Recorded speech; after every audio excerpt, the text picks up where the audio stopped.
સઘન કરવામાં આવી છે। પહેલગામ હુમલા બાદ ભારતે કડક પગલાં લીધા છે।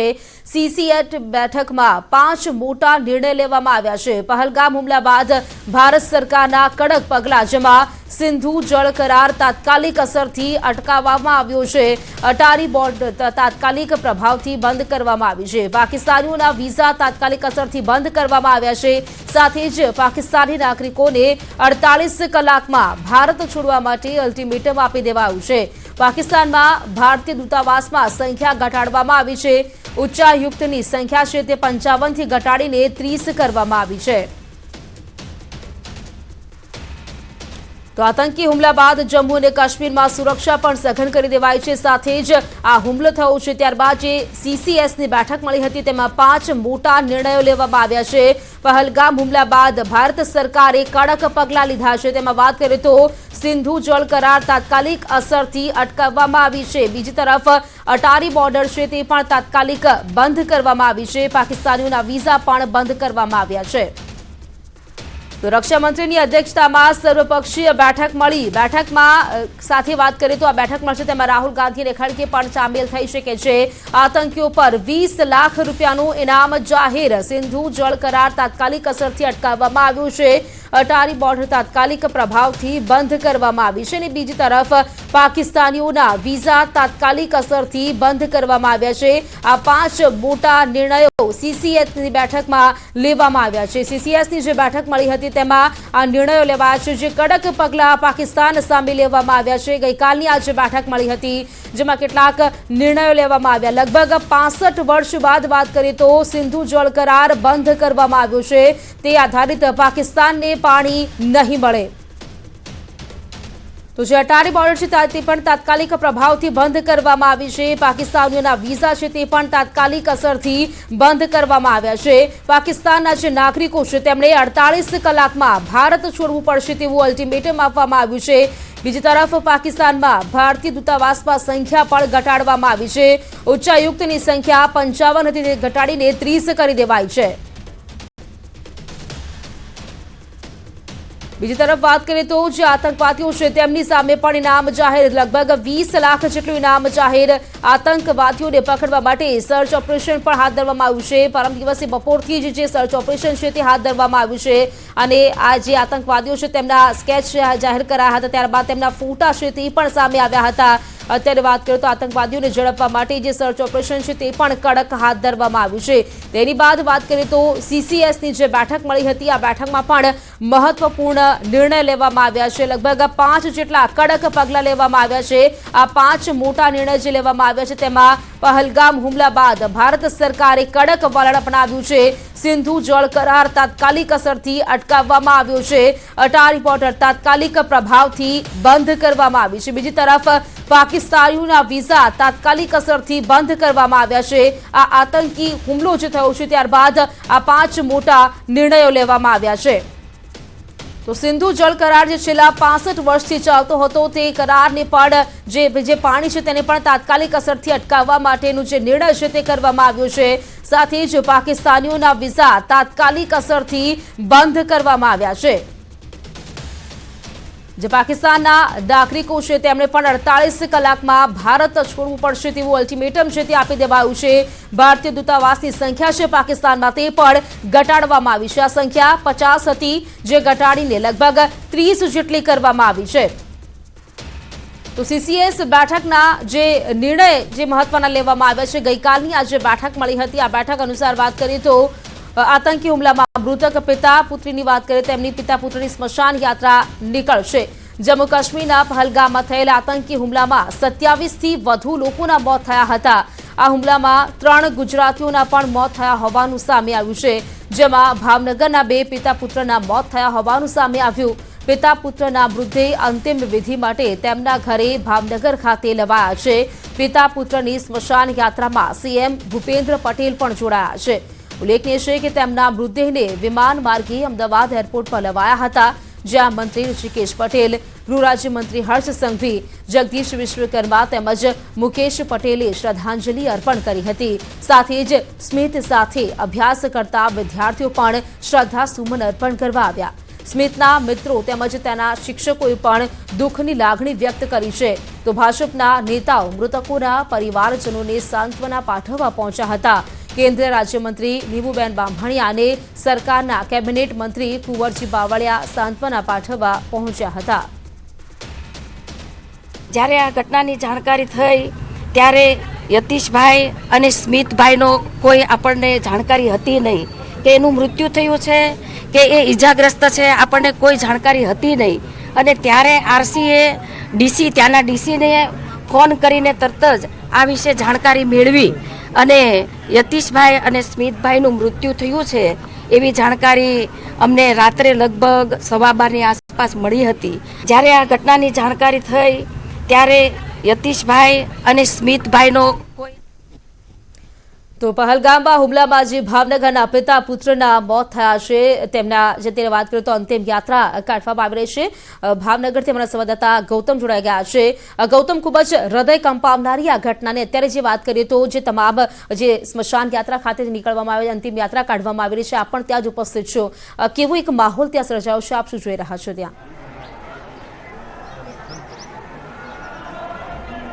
પ્રીતિ, ચોક્કસથી ગઈકાલ સાંજે બંને મૃતદેહ જે છે તે અહીંયા ભાવનગર ખાતે લાવવામાં આવ્યા હતા અને ત્યારબાદ અહીંયા હોસ્પિટલ જે છે ત્યાં રાખવામાં આવ્યા હતા. વહેલી સવારે આ બંને મૃતદેહ જે છે તે પરિવારજનોને સોંપવામાં આવ્યા હતા અને ત્યારબાદ અત્યારે હાલ આ તમામ જે પરિવારજનો જે છે તે આક્રંદ સાથે આ અત્યારે હાલ સ્મશાન યાત્રા જે છે તે નીકળી રહી છે. દ્રશ્યોમાં જોઈ રહ્યા છો કે ભાજપના નેતાઓ જે છે તે પણ આ સ્મશાન યાત્રાની અંદર જોવા મળી રહ્યા છે. ખુદ મુખ્યમંત્રી ભૂપેન્દ્ર પટેલ જે છે તે અહીંયા જે બંને જે મૃતકો જે છે તેમના નિવાસસ્થાને પહોંચ્યા હતા. તમામને સાંત્વના જે છે તે પાઠવવામાં આવી હતી. ત્યારબાદ શ્રદ્ધાસુમન જે છે તે અર્પણ કરવામાં આવી હતી. અત્યારે હાલ જોઈ રહ્યા છો કે તમામ ભાવનગર વાસીઓ જે છે તે સમગ્ર ઘટના જે છે તે નિંદનીય જે છે તે ગણાવી રહ્યા છે અને સાથે સાથે આક્રંદ વ્યક્ત કરતા નજરે જોવા મળી રહ્યા છે. આખું ભાવનગર અત્યારે હાલ જે સમગ્ર ઘટનાનું આક્રંદ કરતું જોવા મળી રહ્યું છે. આ બંને તમે જે મૃતદેહ જોઈ રહ્યા છો કે જે પહેલગામ ખાતે ત્યાં ગયા હતા અને ત્યાં જે કહી શકાય કે તેમની સાથે જે આતંકી ગોળીબાર થયો હતો ને તેમાં આ બંને લોકોએ જીવ જે છે તે ગુમાવ્યા હતા.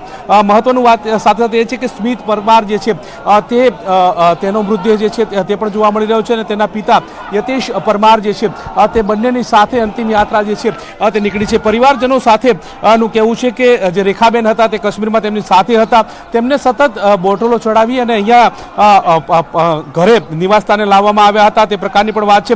અત્યારે હાલ પરિસ્થિતિ જે પરિવારજનોની બેકાબુ થઈ હોય તે પ્રકારની સ્થિતિ જે છે તે જોવા મળી છે. સાથે એકનો એક પુત્ર ગુમાવ્યાનો રંજ જે છે તે પણ આ સમગ્ર પંથકની અંદર જોવા મળી રહ્યો છે. મહત્વનું સાથે એ છે કે તેમની સાથે જો વાત કરવામાં આવે તો હર્ષદભાઈ ભવાનભાઈ નાથાણી, હરજીભાઈ ભવાનભાઈ નાથાણી, મંજુલાબેન નાથાણી, કિરણભાઈ પરમાર નાથાણી, ધીરુભાઈ બારડ, આ તમામ લોકો જે છે તે સુરક્ષિત રીતે વહેલી સવારે તેમને ઘરે પરત લાવવામાં આવ્યા. તમામ લોકો જે છે તે કથાનું આયોજન હતું, કથા સાંભળવા માટે ત્યાં પહોંચ્યા હતા અને ત્યાં આ પ્રકારની ઘટના છે તે ખરી રીતે અંધાધૂંધી ગોળીબાર થયો હતો. તેમાં 26 લોકોથી પણ વધારે લોકોએ જીવ જે છે તે ગુમાવ્યો હતો અને તેમાં આ ભાવનગરના જે પરિવારજનો જે છે એટલે કે પિતા પુત્રનો સમાવેશ થઈ રહ્યો છે અને તેમની અંતિમ યાત્રા અત્યારે હાલ નીકળી રહી છે.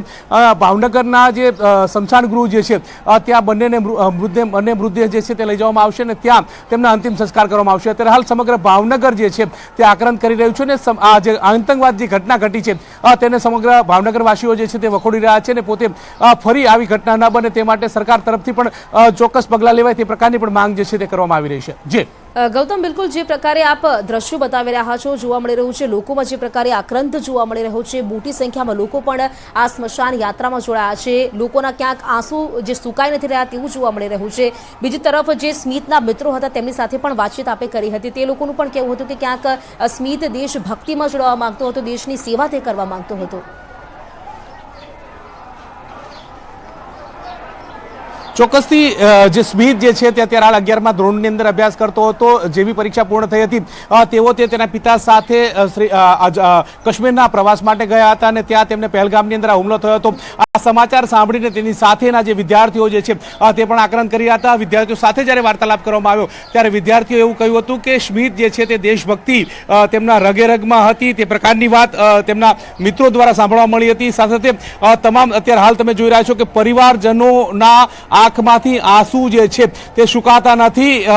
એક જ વાત એ દર્શાવે છે કે ફરી આવી ઘટના ન ઘટવી જોઈએ તે પ્રકારની પણ વાત કરી રહ્યા છે. સાથે સ્મિતની વાત કરીએ તો સ્મિત જે છે તે દેશભક્તિના રંગે રંગાયો હતો તે પ્રકારની વાત પણ શાળા પરિવાર તરફથી જાણવા મળી રહી છે. જો કે તેમનામાં એક દેશભક્તિની ભાવના જે છે તે પણ જોવા મળતી હતી. તેમનું આશા હતી કે તેઓ સૈનિક એટલે કે સોલ્જર બને તે પ્રકારની આશા હતી, પરંતુ ક્યાંક આ આશા જે છે તે પૂર્ણ ના થઈ શકી, કારણ કે આતંકવાદની ચપેટમાં આવ્યા અને ત્યાં તેમને મોતને વાલું કરવું પડ્યું તે પ્રકારની સ્થિતિ જે છે તે સર્જાઈ રહી છે. અત્યારે હાલ આ સમગ્ર પંથક નંદનવન વિભાગ જે સોસાયટી જે છે ત્યાં તમામ પરિવારજનો આક્રંદ કરી રહ્યા છે. અત્યારે હાલ તમે જોઈ રહ્યા છો કે એક બાદ એક મહિલાઓ જે છે સ્મશાન યાત્રાની પાછળ જોવા મળી રહ્યા છે. પરિવારજનોના આંખમાંથી આંસુ સુકાતા નથી.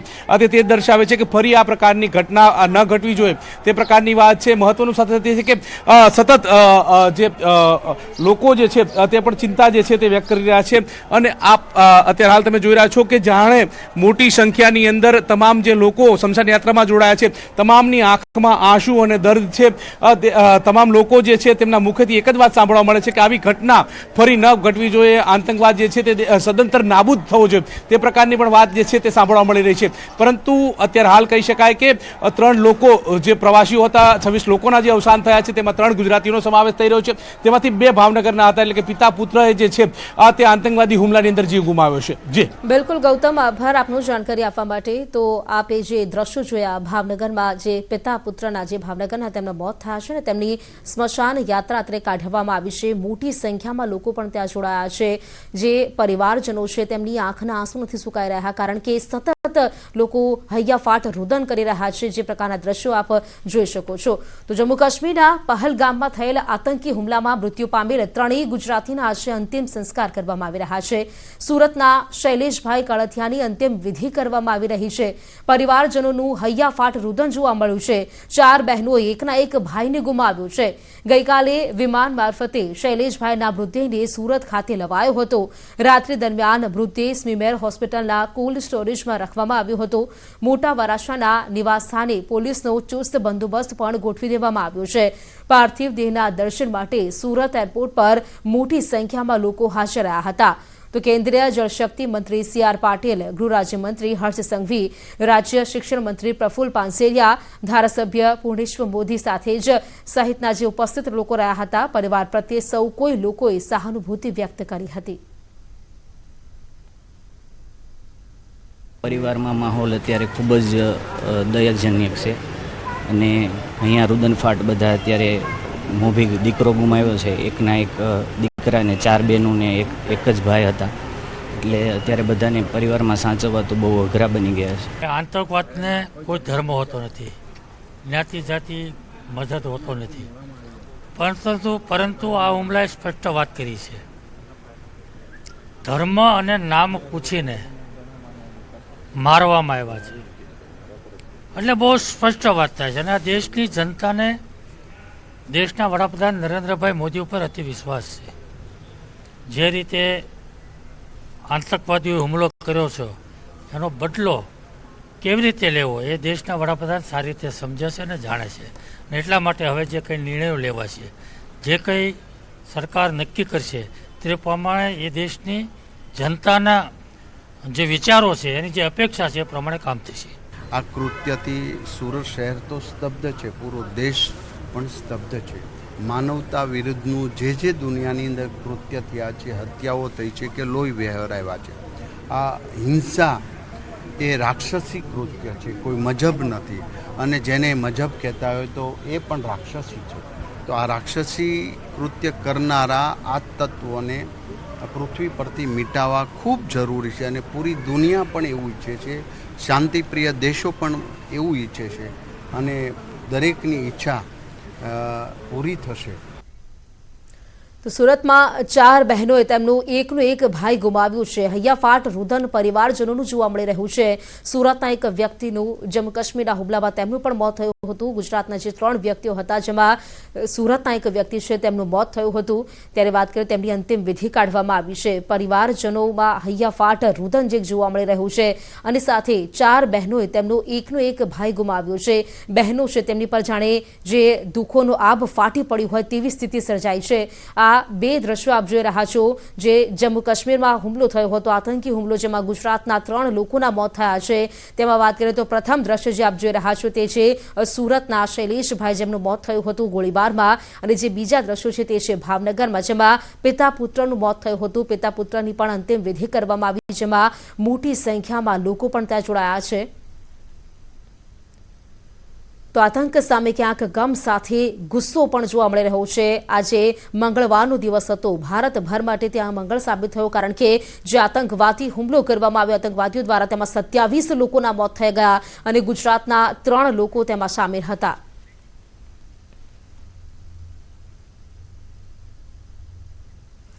તો સુરતમાં મૃતકના પત્નીનું આક્રંદ, ગોળી માર્યા બાદ આતંકવાદી હસતો હતો। જ્યાં સુધી જીવ ન ગયો ત્યાં સુધી ત્યાં જ ઊભો રહ્યો। હિન્દુ અને મુસલમાનને અલગ અલગ કર્યા હતા। જે પત્ની છે તેમણે જણાવ્યું છે કે ગોળી માર્યા બાદ તે આતંકવાદી હસી રહ્યો હતો। જ્યાં સુધી તેમના પતિનો જીવ ન ગયો ત્યાં સુધી તે ત્યાં ઊભો હતો। સુરતમાં મૃતકના પત્ની છે તેઓ આવું આક્રંદ કહી રહ્યા છે। તેઓ કહી રહ્યા છે કે તેમના પતિને ગોળી મારવામાં આવી અને જ્યાં સુધી તેમના પતિનો જીવ ન ગયો ત્યાં સુધી તે આતંકવાદી ત્યાં જ ઊભો રહ્યો। અમારી સામે આવીને બંદૂક મારીને હસતો હતો ઈ, અને જ્યાં સુધી જીવ ન ગયો ત્યાં સુધી ઊભો રહ્યો। હિન્દુ ને મુસલમાનને અલગ કર્યા, મુસલમાનને કાંઈ ન કર્યું। જેટલા હિન્દુ પુરુષ હતા બધાને ગોળી મારી દીધી, બધાને અવડા છોકરા હતા। ઊભો ઊભો હસતો હતો, જ્યાં સુધી જીવ ન ગયો ત્યાં સુધી ઊભો ઊભો હસતો હતો। પહેલગામમાં આતંકી હુમલાનો ભોગ બનનાર ગુજરાતના પરિવારની મદદે રાજ્ય સરકાર હુમલામાં જીવ ગુમાવનારના પરિવારજનોને ₹5 લાખની સહાયની જાહેરાત કરવામાં આવી છે। આતંકી હુમલામાં ઇજાગ્રસ્ત થયેલા ગુજરાતીઓને ₹50,000ની સહાય કરશે રાજ્ય સરકાર। મુખ્યમંત્રી ભૂપેન્દ્ર પટેલે ટ્વીટ કરીને આ માહિતી આપી છે। તો જે મૃતકોના પરિવાર છે તેમને ₹5 લાખની સહાયની જાહેરાત કરવામાં આવી છે। જ્યાં સાથે જે ઇજાગ્રસ્ત થયા છે ગુજરાતના લોકો, તેમને 50,000ની સહાય આપશે તેવી જાહેરાત કરાઈ છે।